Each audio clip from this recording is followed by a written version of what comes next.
Silence. Silence.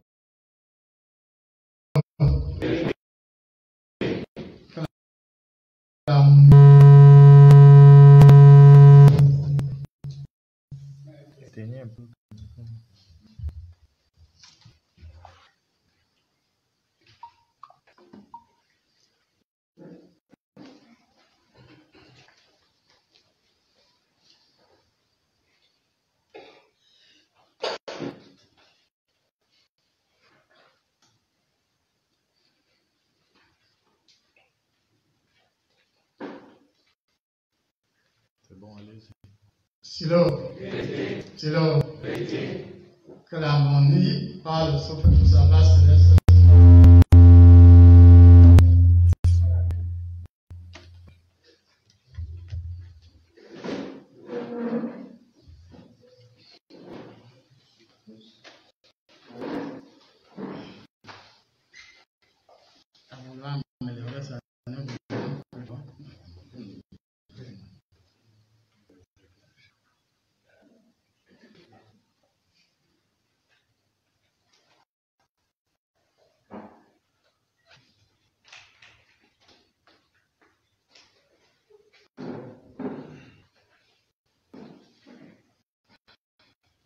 Silence.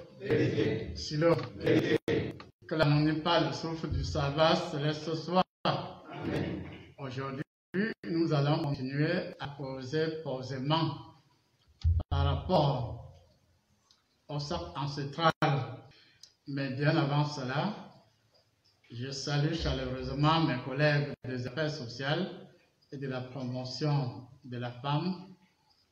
Et aussi, j'adresse mes condoléances les plus attristées, y compris celles du Silon, à toutes ces familles qui ont perdu de leur mort, que ce soit au sud-ouest, que ce soit à l'ouest, un peu partout, que ce soit par rapport à la Bavie ou bien par rapport à quoi que ce soit.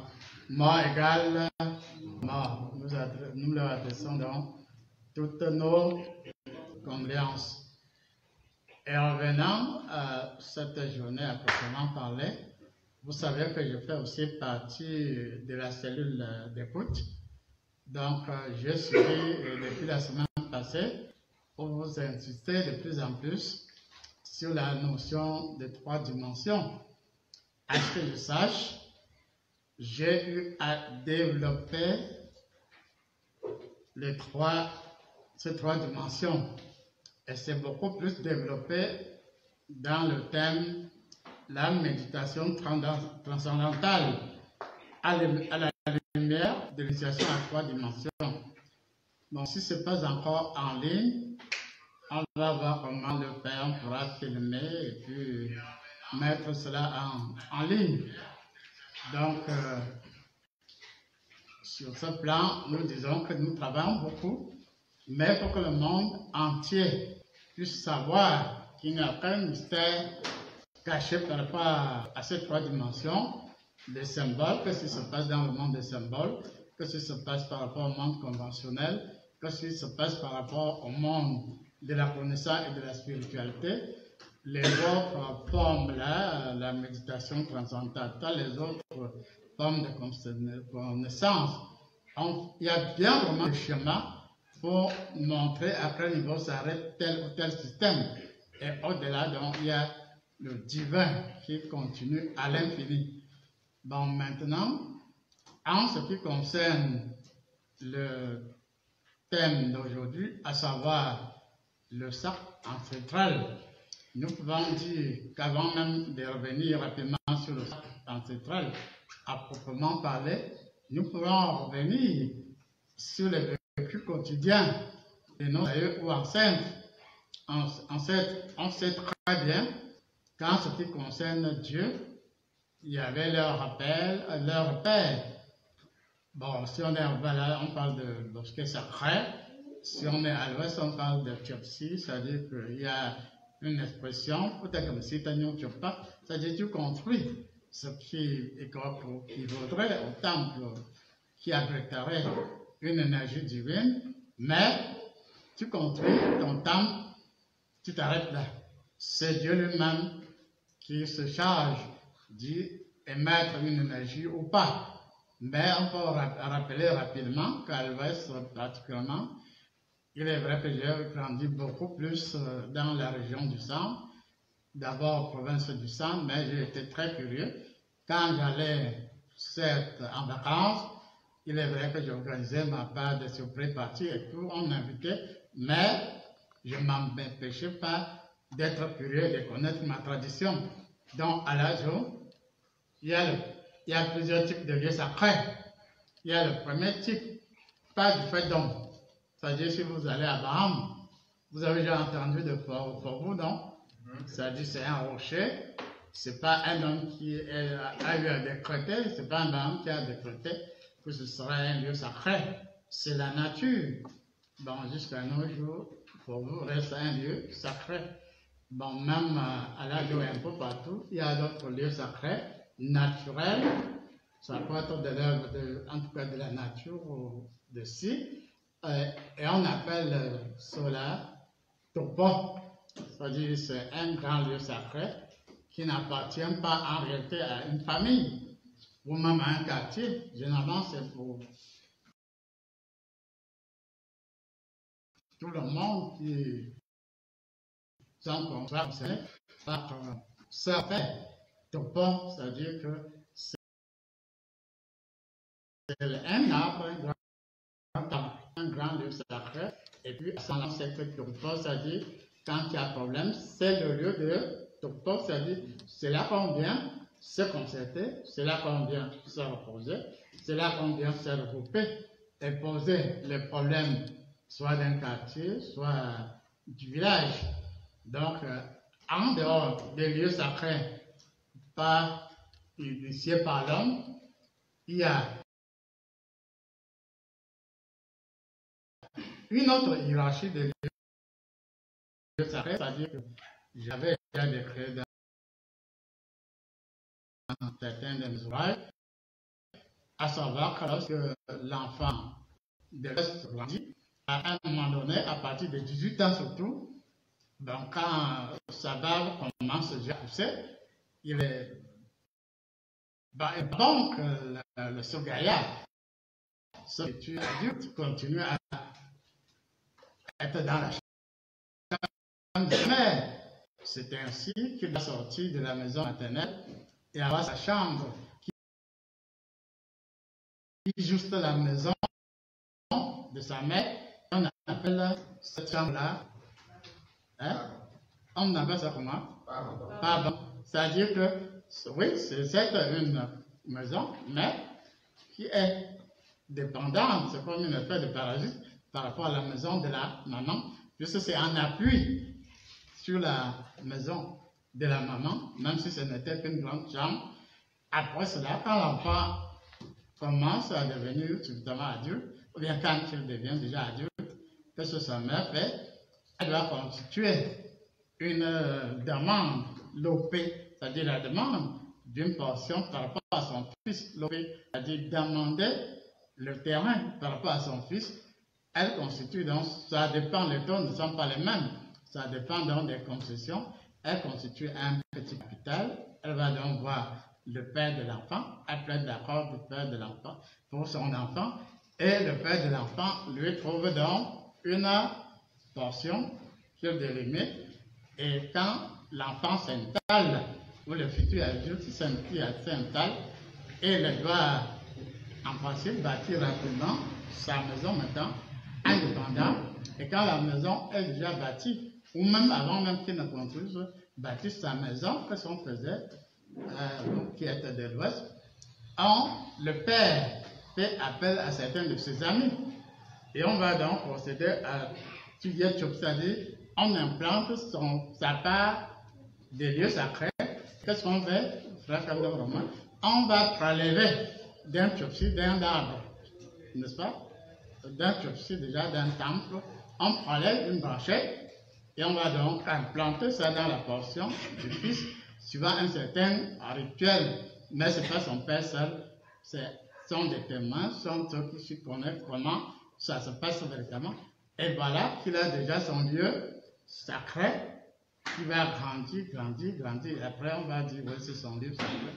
Donc, en gros, il y a les lieux sacrés de la concession, il y a les lieux sacrés du quartier, s'il faut là, du quartier, si je s'agit d'un groupe de quartiers, puisque chez nous à l'âge, par exemple, les quartiers, comme dans le système, le village, comprend un certain nombre de groupes de quartiers, c'est-à-dire, c'est en réalité département, que l'on appelle département ou région ou province, c'est la même chose.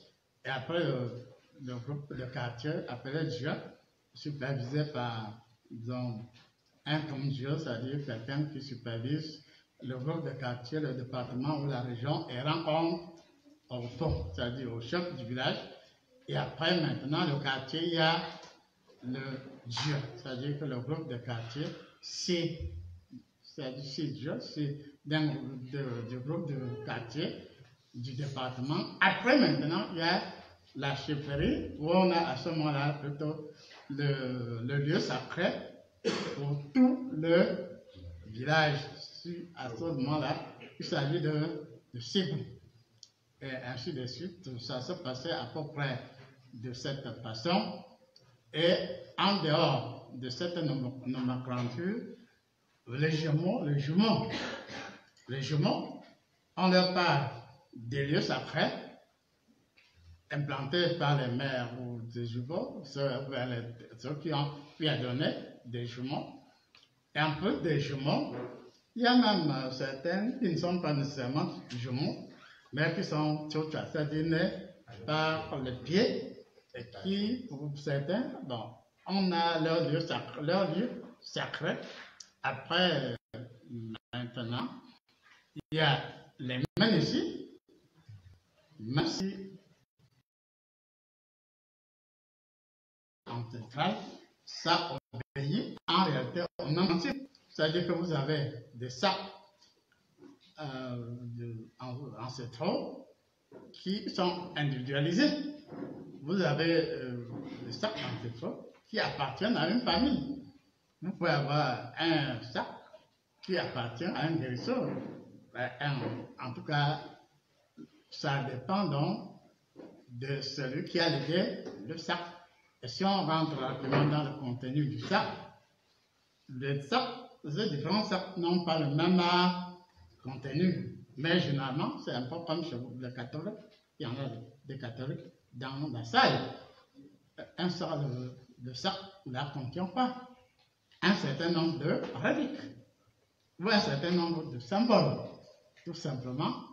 Et parfois, première signification, ça peut être comme chez les catholiques avec les reliques, c'est-à-dire un objet ou une représentation d'un objet ayant appartenu à celui qui avait le sac. Ou ça peut être même ici, on lui dit, bon, comme tu vas là, tu vas aller à tel endroit prélever telle pierre précieuse, ou bien tel objet qui constitue ta matrice, ton repère. Puisqu'en réalité, certains disent que l'homme ne vaut rien sans son bord. Dans le lieu, il est question de vous rappeler quand de ça, dans ce sens, peu importe le contenu, puisque ça varie, mais c'est le bord de celui qui utilise le sac. Et il y a la complexité par rapport à ce sac. Il y a des sacs ordinaires, tout comme il y a des sacs tels que tu prends même et tu le brûles, tu vas le trouver chez toi, vu la matrice de ce sac. Mais il y a des sacs ordinaires, peut-être en tant que relique, ça peut être là-dedans, ça peut être en tout cas un objet ça peut être par rapport au corps, ça peut être par rapport à ce que la personne a confectionné comme bord. Et puis maintenant, l'officiant, le ménécis, le guérisseur, le guetteur, c'est-à-dire celui qui fait de la magie, il sait qu'en réalité, sans son bord, il ne vaut absolument rien.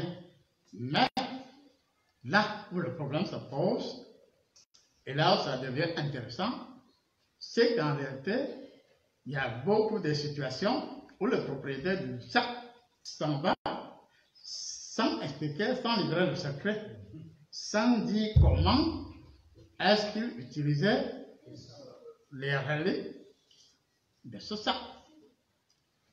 Il y en a qui savaient comment ils entretenaient leur barbe. Mais parfois, ils ont peur que s'ils, je ne sais pas, si d'ailleurs des Georges, le vassal se rend compte que bon, s'il explique le contenu du sac, il aura peur. Il peut même pisser dans sa petite culotte. Et par conséquent, on ne le lui dit pas. Mais il y a des sacs qui sont entretenus par du sac. Il faut qu'on vous dise des choses vraies. Je dis bien, il y a des sacs qui ne fonctionnent que si la matrice est imbibée d'un coup de sang. Bon, peut-être que dans un premier temps, ça peut être le sang d'un canard, d'une poule, je vous avais déjà expliqué que par rapport au relais, bon, par rapport à certains lieux sacrés, on vous dit, voici, en tout cas, ceci ou cela, et puis, l'ayant, bon, il y a des ayants ensemble, il y a déjà des ayants compliqués, non? Qui doivent être nourris, soit par des œufs, qu'on casse et après, la matrice de l'ayant, si c'est un ayant compliqué, finit par grandir et acquérir une autonomie. Et vous, je vous l'avais déjà dit, il ne se contente plus de l'œuf. Hein? Ou du poule. Ça grandit, ça acquiert son autonomie et te dit, bon, maintenant, on est dans le deal. Pour que je continue à te donner de la postérité, voici ce que tu dois me sacrifier.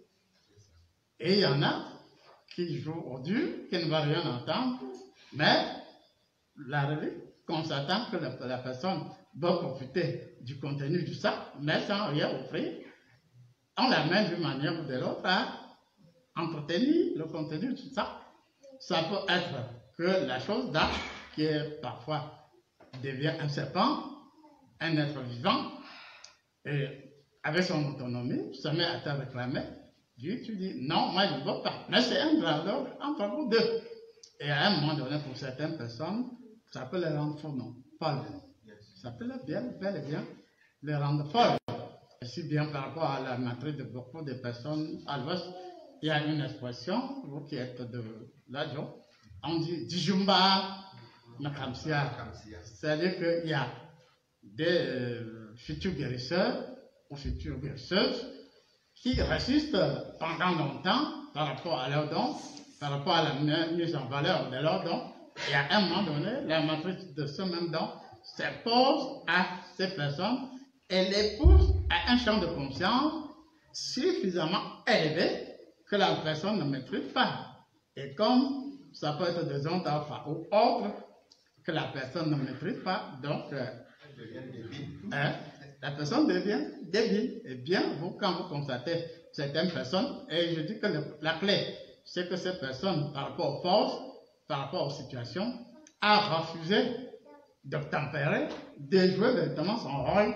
Et à un moment donné, ce rôle s'impose à la personne, mais la personne étant dégradée, la personne étant subjuguée, et à des niveaux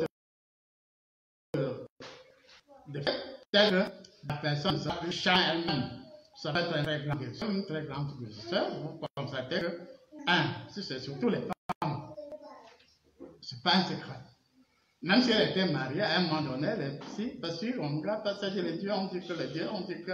Et là, voilà, faisant chambre à part. Là, voilà, finalement, où elle déménage, c'est des histoires vraies. Ouais, faire des recherches dans nos différents villages. La tradition, c'est pas seulement un accoutrement bizarre, c'est aussi nos réalités. Soit la femme cherche le mari, occupe la maison, et à ce moment-là, Frère Jean-Baptiste, elle a affaire au vrai mari. Comme vous dites la vérité aujourd'hui, c'est-à-dire le vrai mari chasse le mari conjoncturel. C'est-à-dire quand la nuit tombe, le vrai mari vient. Elle s'occupe de sa femme correctement. Et quand ça atteint donc un certain niveau, bon, si la femme refuse de tempérer, elle est bastonnée et le matin, il y a des marques sur elle. Elle a été fouettée. Et puis la personne va dire quoi? Oui, les dieux m'ont fouetté parce que je n'ai pas obéi. Alors, le Dieu là, mon frère apôtre Freddy, c'est le général, le vrai Mario, à qui elle n'a pas voulu céder. Donc, ainsi de suite. Et on dit donc véritablement que voilà le décor. Et à un certain bon, le plus important par rapport à ce thème, c'est que la plupart des détenteurs de ce sac ne maîtrisent, ne savent même pas ce qu'il y a dans le sac. Puisqu'il y en a qui n'osent même pas regarder dans ce sac-là. Ils savent seulement qu'ils détiennent le sac. Donc ils ne maîtrisent pas le contenu. Ce n'est pas eux qui gèrent le sac. Que les traditionnalistes là, m'excusent. Ce n'est pas eux qui gèrent le sac. Mais c'est le sac qui les gère. Ou du moins la relique principale. Puisque dans un sac, vous pouvez trouver plusieurs reliques, non? Ça peut être, je ne sais pas, un truc d'une panthère, ou bien du totem, ou bien du génie. En tout cas, il y a reliques et reliques, et parmi ces reliques, il y a l'élément dominant. Et puis maintenant, on peut se dire que beaucoup portent le sac. Il y en a qui ne peuvent pas opérer sans leur sac. Il y en a qui ne peuvent pas opérer sans leur sac. Et il y en a qui tendent l'oreille à leur sac. Puisque ce qu'ils disent ne vient pas de leurs ancêtres, de leurs aïeux, mais du sac. Donc ils deviennent des esclaves. Et par conséquent, étant entendu qu'à partir du contrôle de ce sac, il peut y avoir de certains cas, j'ai vu dans mon enfance, donc bien quand j'étais adolescent et que j'allais régulièrement chez moi, il y a certaines personnes, c'est le génie, je kiffe le génie, cueillent les herbes. Hein? Les génies qui sortent du sac cueillent les herbes et le lui apportent trop. Avant le lever du soleil. Et la personne te dit, tu viens à 16 heures, pardon, à 6 heures, ou même à 5 heures, selon ce cas, tu viens, les herbes sont déjà cueillies. Ah non, les heures là sont cueillies par qui?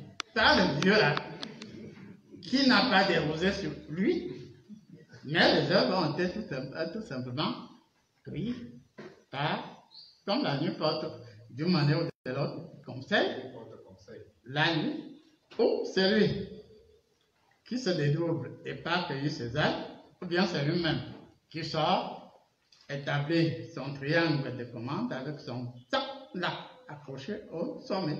Il passe, il entre dans une autre dimension, il cueille les herbes, il revient, il retraverse, je dis, eh bien, il croise, généralement, ce soit deux bâtons, généralement deux roseaux, il accroche le sac, il passe de l'autre côté, il devient qui il est réellement, il part, il cueille ses herbes, il revient, il retraverse, il faut avoir ça non loin de sa cage.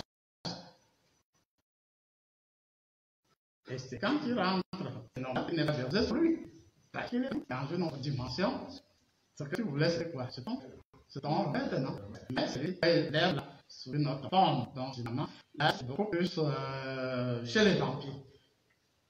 Il excelle dans ce domaine-là. Et vous comprenez donc que, en tel qu'on a écrit, le sac n'est pas anodin. Le sac n'est pas simple. Et de nos jours, très peu contrôle le sac. Et qu'est-ce qu'il faut faire? Jusqu'à ce bord, l'homme ne vaut rien du tout. Qu'est-ce qu'il faut donc faire concrètement de nos jours? Il faut qu'il y ait la reconstitution. Pas la reconstitution de la matrice qui demande d'abord l'œuf, puis un peu de poulet, puis après le poulet, personne. Il faut reconstituer, et pour reconstituer, il faut avoir la possibilité d'arbitrer. C'est pour cela que si on veut revenir à notre authenticité africaine, il faut que ce soit comme avant, qui est parmi les Africains ceux qui peuvent jouer le rôle de juge ou d'arbitre. Ceux qui peuvent donc véritablement parler au sac et tourner autrement le contenu du sac et remoduler autrement la maîtresse du sac, et à partir de là, on peut utiliser ce sac mais positivement. Mais les gens trouvent que lorsque le sac est négligé, il y a vite penser quelque chose, à un moment donné, ça cherche preneur. Et si ça ne trouve pas preneur, ça crée toutes sortes de... C'est vrai, et c'est vrai, dans beaucoup de familles de nos jours, il y a beaucoup de morts, beaucoup de pauvreté, beaucoup de perturbations du fait de la non-application des directives du sac. Et il faut donc, de nos jours, on ne vous demande pas de jeter le sac puisqu'il y a du sac. Si c'est jeté, ça vous retrouve. Yokan ne vous demande pas de jeter ce sac-là. Sans arbitrage, sans jugement. Je vous assure, il y en a qui ont eu l'audace d'aller me jeter à l'eau. Mais le sac les retrouve sans une goutte d'eau. N'est-ce pas que tu m'as dit en d'autres termes, n'est-ce pas que tu m'as jeté? Non, voici. C'est moi qui suis c'est moi qui commande. Et applique mes instructions. Et tu peux avoir peur, tu ne vas pas appliquer. Si tu ne vas pas appliquer, n'est-ce pas que le sac passe à l'action à travers l'énergie qu'il contient. Et voilà, on va commencer à assister à des cas de deuil, des deuils insolites, et puis très souvent, on peut dire que oui, c'est parce qu'il n'y a pas de tel rituel, et puis il faut donner à ce sac. Bon, on ne vous dit pas qu'il faut nourrir le sac, et puis on ne vous a pas dit comment nourrir le sac, voilà un paradoxe. La solution, c'est que nous, il faut donc des arbitres. Ça peut être, selon l'idéal, dans chaque famille, il peut y avoir un arbitre. Mais l'évidence n'est pas clairement définie, parce qu'il y a des cas où il y a beaucoup de familles qui n'ont pas d'arbitre. Ou compte tenu de la force de frappe de la matrice, qui s'y pique, qui s'y frotte, s'y pique, et tu finis par avoir peur. Cependant, il y a cette possibilité de la reconstitution du sac ou d'éléments moteurs par rapport à ces choses-là. Et puis, à ce moment-là, on peut donc avoir la reconstitution. Et puis, pas reconstitution physique, je précise pas la constitution physique. Par exemple, il y a un cas, donc, la prophétesse Sandrick, va s'en occuper. Bon, il y avait quelques éléments, on parle des éléments, puisque même scientifiquement ou spirituellement, vous savez qu'il y a une loi? Du tout, non. Il y a des cas où une partie fait l'ensemble, même Dieu nous apprend, non, qu'à partir d'une molécule, on peut reconstituer en esprit l'ensemble. Donc, à partir des deux éléments qu'on a donc une détente, s'est souvenu, on peut donc reconstituer. Mais là, c'est une affaire de vétérans. Dieu dit, oui, maintenant, il faut reconstituer ce sac et que la famille soit enfin tranquille. Il faut avoir tout au souffle. Il y a la cendre. Souffle et cendre. Ça veut donc dire que même si les éléments avaient été brûlés par l'énergie rémanente, c'est-à-dire, vous devez savoir qu'au haut niveau, on doit recourir à la science ou à la physique quantique et tout ce que vous voulez par rapport à la tradition. Donc, il y a possibilité, à partir de l'énergie rémanente, quand bien même les éléments auraient été brûlés, en esprit, à travers la cendre, c'est-à-dire la cendre qui renvoie aux éléments constitutifs de ce sac, on agit donc sur la cendre par le souffle, et pas n'importe quel souffle, mais un souffle sous le contrôle du grand souffle, qui est le souffle du Saint-Esprit, de Jésus-Christ ou de Dieu. Et donc, à partir de là, on peut donc progressivement redonner goût à beaucoup de familles, puisque beaucoup de familles en souffrent. Et je promets qu'on va former un certain nombre de personnes, pas seulement qui aient des puits, mais des personnes ayant un potentiel spécifique, on les dotera d'une force exceptionnelle et on les enverra en mission. Notre Seigneur Jésus qui envoie des gens en mission, non. On peut donc envoyer des gens en mission par rapport à vos familles. Et puis, il est vrai que lorsqu'on va... Ce ne sera pas gratuit. Ce ne sera pas gratuit. Quand vous avez cherché, on était avec vous. Ce ne sera pas gratuit. Mais on ne vous exigera pas des millions. Donc, ça veut dire que comme le thème a beaucoup mordu, comme il y en a beaucoup qui se sont intéressés au thème, je promets que c'est là, après le 12, je me rends compte que je vais enfin jouer véritablement mon rôle. Puisque là, des 14 facettes de la porte Jean d'Or, il y a d'autres possibilités.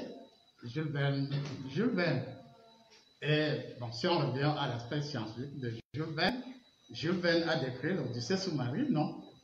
Jules Verne n'est pas entré dans l'eau, mais il a décrit ce qui se passe sous l'eau. Et plus tard, il y a Cousteau et bien d'autres qui ont fait la conquête de l'Odyssée sous-marine en tenant compte de la description de Jules Verne. Et j'ai rappelé plus d'une fois que la nutrition des cosmonautes, bon, il avait décrit, bon, il n'était pas dans les airs, mais il a senti, il a décrit. Et c'est en cela que les blancs nous dépassent. Parce que eux, pendant que nous sommes dans les énigmes, dans les proverbes, nous sommes au-delà du voile, c'est-à-dire nous n'avons pas la possibilité pour beaucoup le voile se déchirer, non? Si le voile se déchire autant qu'à l'événement de la mort de Jésus-Christ, le voile va aussi se déchirer. Donc, comme on a dit, il y a des choses intéressantes.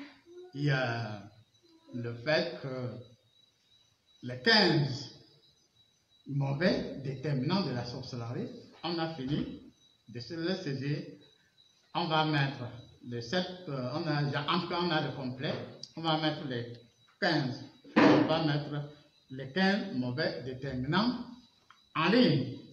Mais, hein, bon, elle dit que c'est déjà en ligne.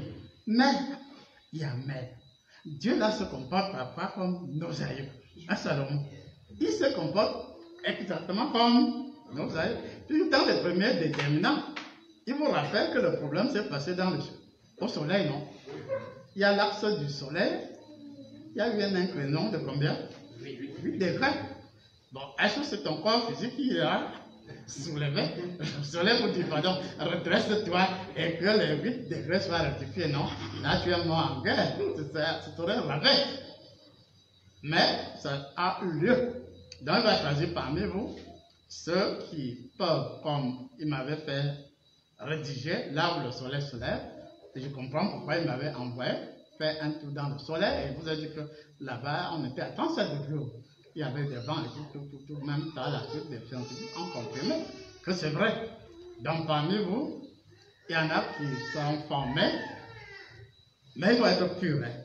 Il faut être pur. Si avec ton excès de péché là, tu veux aller redresser là, vraiment, tu risques d'aller là-bas. Il faut d'avoir une certaine dureté, un peu d'amour, un peu de justice et un peu de sainteté. Et en quelques secondes, toi aussi, tu peux aller là-bas et dire au soleil, pardon, on a déjà faire, reste-toi et que l'axe soit rectifié. Ça peut être une personne. L'autre personne, ce sera par rapport au vide.